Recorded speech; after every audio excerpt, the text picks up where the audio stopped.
टेम्सोलिन capsule के फ़वाइद और नुकसानात के बारे में बताऊंगा, तरीका इस्तेमाल क्या है और किन किन मसाइल में इसका इस्तेमाल किया जाता है। अब इसमें जो मेडिसिन शामिल है टेम्सोलोसिन हाइड्रोक्लोराइड, तो ये बेसिकली एक अल्फा ब्लॉकर मेडिसिन है। पेशाब का खुल के ना आना, पेशाब का रुक रुक के आना या एकदम से आपको पेशाब की हाजित होना, लेकिन इसकी वजह क्या बनती है? इसकी वजह बनती है बीपीएच। बीपीएच से मुराद बिनाइन प्रोस्टेटिक हाइपरप्लेशिया। इसमें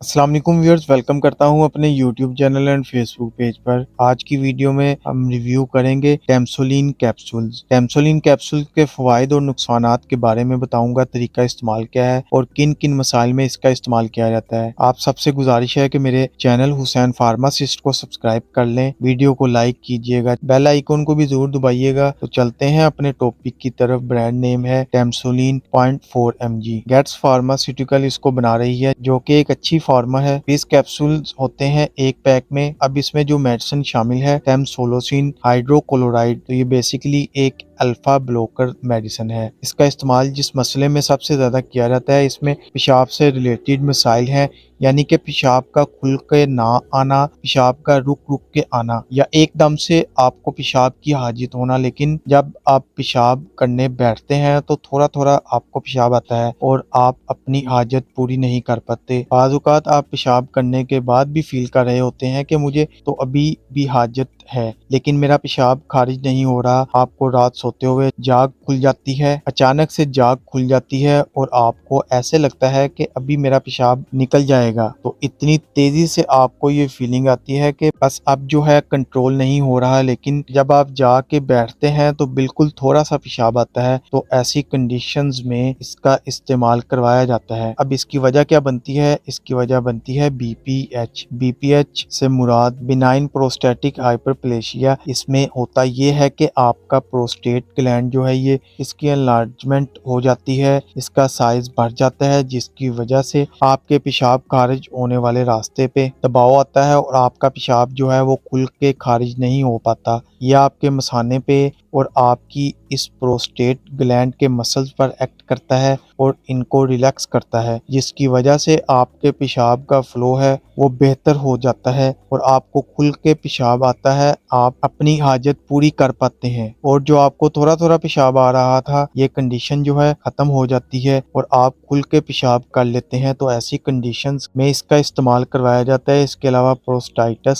भी इसकी वजह बन सकती है, यानी कि कोई इन्फेक्शन हो जाता है प्रोस्टेट का, जिसकी वजह से इसमें सोजिश आ जाए तो वो भी दबाव की वजह से बन जाता है। इसके अलावा अगर आपको कोई पत्थरियों की शिकायत होती है, खास तौर पर यूरेटरीज में आपके कोई पत्थरियां या मसाने में या आपके मसाने वाली नाली में अगर कोई पत्थरी आ जाती है जिसकी वजह से आपको पेशाब की रुकावट हो रही है, तो ऐसी कंडीशंस में भी इसका इस्तेमाल करवाया जाता है। या आपकी यूरेटरीज में कोई स्वेलिंग आ जाती है, तंग हो जाती हैं किसी वजह से, तो इसमें भी इसका इस्तेमाल करवाया जाता है बाज़ औक़ात, ताकि आपके पेशाब को फ्लो को बेहतर बनाया जा सके। अब बात कर लेते हैं इसके नुकसानात की। नुकसानात में आपको सर दर्द हो सकता है, गनुदगी हो सकती है, दिल की धड़कन तेज हो सकती है या बाकायदा हो सकती है। इसके अलावा पोस्टल हाइपोटेंशन जो है वो टेंशन से मुराद ये होता है कि जब आप लेट के उठते हैं या बैठ के अचानक उठते हैं तो आपका सर घूम जाता है, चकरा जाता है और आपका ब्लड प्रेशर अचानक से लो हो जाता है। तो ऐसी कंडीशन भी इसकी वजह से हो सकती है। इसके अलावा ड्राई माउथ यानी कि मुंह का खुश्क होना, नजर का धुंधला होना, डिप्रेशन हो सकता है। इसके अलावा इसके साइड इफेक्ट्स में ऐसे जैसे मरीज बेहोश हो जाता है, इसकी कोई खैर खबर नहीं होती, इसको जैसे कोमा इस तरह की कंडीशन हो जाती है। इसके अलावा आपको इरेक्टाइल डिसफंक्शन हो सकता है, आपकी जो लिबिडो है, जिनसी ख्वाहिश है, इसमें भी कमी वाक़या हो सकती है, हाजमे का अमल डिस्टर्ब हो सकता है। इसके अलावा आपको बैक पेन हो सकती है, कमर में दर्द जिसको हम बोलते हैं, डायरिया हो सकता है, छाती पे दर्द हो सकता सकता है, खांसी बढ़ सकती है, उल्टी मतली हो सकती है, साइनोसाइटिस का इन्फेक्शन हो सकता है। अगर आप इससे एलर्जी हो तो आपके जिस्म पे कोई एलर्जिक रिएक्शन दानों की शक्ल में या खारिश की शक्ल में देखने में मिल सकती है। अब बात करते हैं इसके तरीका इस्तेमाल और डोजेज की। तो खवातीन और बच्चों में इसका इस्तेमाल नहीं करवाया जाता। मर्द हजरात में इसको डेली का एक कैप्सूल आपने